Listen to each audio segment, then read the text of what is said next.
All right, so we just got our chickens yesterday, little baby chicks. We ordered 25, we got 27. We got them from McMurray Hatchery, and they usually send a couple free because not all of them are gonna survive, and one has already not made it. That's just typical. You know, my wife asked me, she's like, well, we've never lost chickens before, but that's because we've always gotten them from feed stores and they've already been several days, sometimes like a week old. And so they've already kind of separated out the ones that have not made it. When you order them through the mail, not all of them are going to make it. Now, the feed stores get them the exact same way. They get them through the mail. So there's really no difference, just the feed stores have already picked out the dead ones, okay? I just want to show you the simple brooder setup. They're not going to be in this for very long. I'm going to say less than a week. We just have to build another brooder setup for our ducks that we got. The ducks are actually in what the chickens will be in for their first month. This is actually just a mice cage. We caught the mice eating our feed. We caught them, we put them in here, but they chewed the box and got out. I actually might keep this inside just because there's a lot of care that they need in the first few days, first week, I would say, until they kind of get a little bit bigger and get going. And then it's a little bit warmer it's warmer in our house than it is outside in the shed.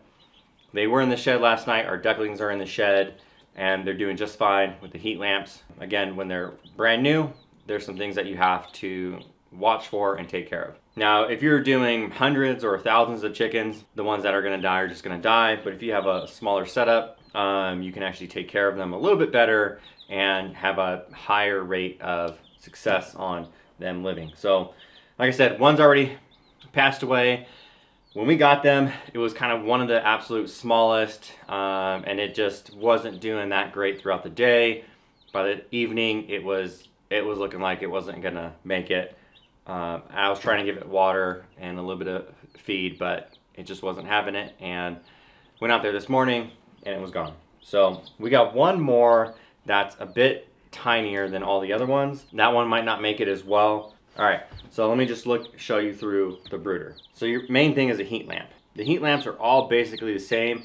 I got this one from our local feed store, and I don't know the brand name. I'm pretty sure it's Little Giant. And I've got to say, it's probably the heaviest duty. I mean, none of these are really heavy duty, but you can't really bend this easily. The one I got from Tractor Supply, they were all bent. I kind of picked out the best one. But, I mean, you pick this thing up and you move it a little bit and it was bending like crazy. It was a couple bucks cheaper, so you only need it for the first couple weeks anyways. You choose if you want to spend more money or not. But again, I got this one at the little feed store by us, and I think it's called Little Giant, and the bulb is Little Giant as well. So yeah, you need a heat lamp, and I don't like to cover the whole thing in the heat lamp. At night, I have one more that I kind of just sit up a little bit higher, and then this is their main one because all of them can crowd underneath it. They're all up and moving around, which is good. So if they're moving around, that means the heat is perfect. If they're over by the heat all the time, it's too cold. If they're away from the heat all the time, it's too hot. I'm gonna turn the heat lamp off. We're inside, and we've got to do a little bit of maintenance on them. So it's just gonna be easier to do it without the lamp, and then without this red coloring, you can kind of see everything that's going on a little bit better, okay? I also wish they would make just little switches instead of having to unplug these things. So if you guys know of a heat lamp with just a switch, let me know. There are other heating options that I think I'm gonna start moving to, just because the heat lamps are the cheapest, the easiest. You know, it's kind of what everyone does, but I would kind of like something with switches and maybe not, you know, glass bulbs that break. All right, so the setup.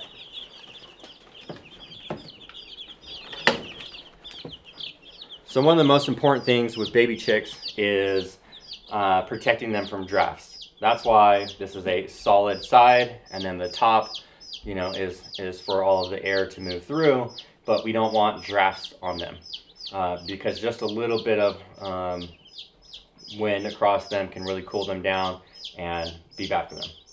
So solid box, and then they're being a bigger container when they're older. Once they've kind of started growing their feathers and stuff, I move them to a more open air style. So if you can kind of see, it's this one that's not doing too well. And just look at the size difference of them. A lot smaller. Now we did get one chick that was free. I think it might be one of these. They're just a little bit different in coloring, right? So one of them is a free chick. I don't know which one. This one actually seems like pretty calm. I can hold it pretty well. So hopefully it survives and it's a good chicken, but you can see the rest of them are kind of like this. The one that passed away was one of these, so one of the broilers probably, but they did give us an extra broiler, so it is what it is. All right, so this one is just so much smaller. I don't know if this one's gonna survive, but we hope, right? Then any kind of simple waterer that's on the ground, nice and easy for them to drink. When they're a little bit older, you can move them to the like nipple style drinkers or other ones. But when they're real little, they sometimes have a problem pushing it. So something like this is a lot better. And I would just go small enough. They've actually had this all day and they haven't drank all of it versus the 10 baby ducks that we have. I'm refilling it several times a day.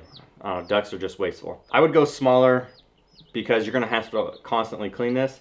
This already has some feed, some of their bedding, and some of their poop in it. So I prefer small because I'm gonna change it out. Why waste all that water? All right, and then just a typical feeder for little baby chicks. This is like a jam jar. I lost the original jar to this, but any kind of jar usually fits right on. When they start devouring this too fast, then I move them up to the bigger style feeders.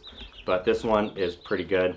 And it's been in there for a day and I haven't eaten much. And as far as the bedding, I am just using the hemp bedding and I buy it in bulk off of Amazon. You can buy it in like pretty little bags, but it's like twice as expensive. Yeah, hemp bedding, it's just better. I've tried pine, aspen, and I've tried the little flakes, the big flakes. Aspen is by far the worst. Pine shavings, they just don't last that long and they end up being more expensive than the hemp bedding in the long run. And straw is probably there with aspen. It's cheap, but it doesn't do that great of a job. You have to change it way too frequently. I just ordered off Amazon. I paid $65 for about 33 pounds of it. It's the absolute cheapest I found. If you find a store locally, you can probably get them for like 30, 40 bucks. It's just really expensive to ship, and that's where the cost comes. So that's a simple brooder, right? This is too small for them. Once they're probably a week old, they'll way outgrow this, but here's the maintenance you might have to do. On their back end, all right, they're not very good at pooping yet, and so they can get a buildup. If that blocks them, then they can kind of, get too blocked up, and they can't poop anymore, and they die. You can try to pull, if it's real wet, you can pull, but this one's kind of dried already, right? And you don't want to pull too hard. You can actually really damage and everything around here and probably even kill the chicken. I just get them kind of, I'm not squeezing hard, but she can't move. You just get a warm, wet cloth and you can kind of soak it and pull it off a little bit. And this is also why I like to have them inside, and then just one by one I'll go through and then I'll put them in here, and then I can get all of them because there's 26 left. Not all of them have this problem, but just to keep them separated, this is what I'm gonna do. Okay, so I just got a bowl of warm water, soak it in. You don't want to get them super soaked. So it's like just enough to get it done. Nice soaking cloth. Just kind of pinch it a little bit, let it soak in. Help relieve some of that for them. So you can kind of even see she's pretty relaxed because I have her in my hand, so she's getting nice and warm in my hand. It's not easy, it does take a while, but the sooner you catch it, the better. And I try not to stress them out too much, so sometimes it might take a few times. And I'm only pressing hard enough, or not hard, but only pressing enough just to kind of soak the poop. And you really do want to try to get as much of it off as you can without stressing out the little baby chick. All right, I got off enough. It's not all of it, but I got off enough and I don't want to stress her out. So let's put her over here. And I'm gonna plug the heat lamp back in. So she probably really needed that. Okay.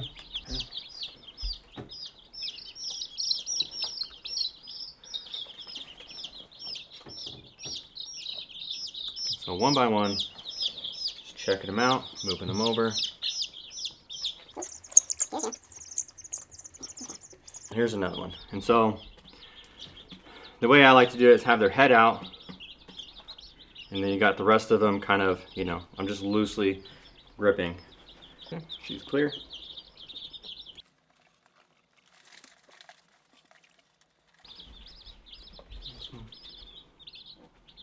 And so sometimes it just looks like they have it's just a little excess poop.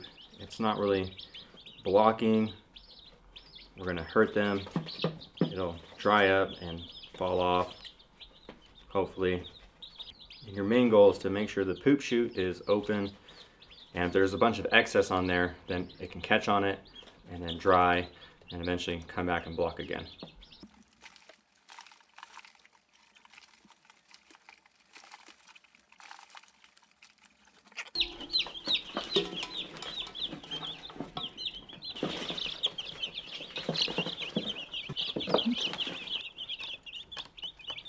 There you go. Alright, so maintenance done. You won't always have this. The first batch of 10 chickens that we got, I had to do it probably 3 times to 1 chick. And then it ended up being a rooster. So it's like, man, put most effort into the one I gave away. Our last batches, which we had 29 total, I didn't have to do it to any of them. You might not have to do this. It's really, you just want to make sure that poop chute is open, okay? I don't try to clean everything off. I just try to make sure that it's open, it's clear, and there's nothing real big, right? Because they're going to continue to kind of poop and get stuff on themselves. That's just how it is. But as they grow, those feathers start popping out, they start falling off, and then they get better at pooping. Yeah, make sure that they have plenty of water to help everything come out, plenty of feed. If you can keep them in your house in something like this for the first week, I think that's when it's the most prevalent. I haven't had any issues after 2 weeks, but it's that first week that you really gotta watch it. So, and just because there's a buildup doesn't mean it's blocking. It's the blocking that you need to be worried about. So some of them still have stuff on it, but they'll be fine. All right, so that's our brooder setup. That's the only maintenance we really have to do with them. Again, I just keep an eye on them because, again, this one is so small, so tiny. I mean, it's almost half the size of some of these other ones. Like, look at these broilers. Look at that. Not even close. But even, you know, to a breed that's close to it, again, real small. So hopefully, you know, she survives. But just know they don't always survive. You will have some that will die when you get in large quantities. If you don't want to deal with that, buy them when they're older. That's it. Questions? Comments? Let me know. See you guys on the next one.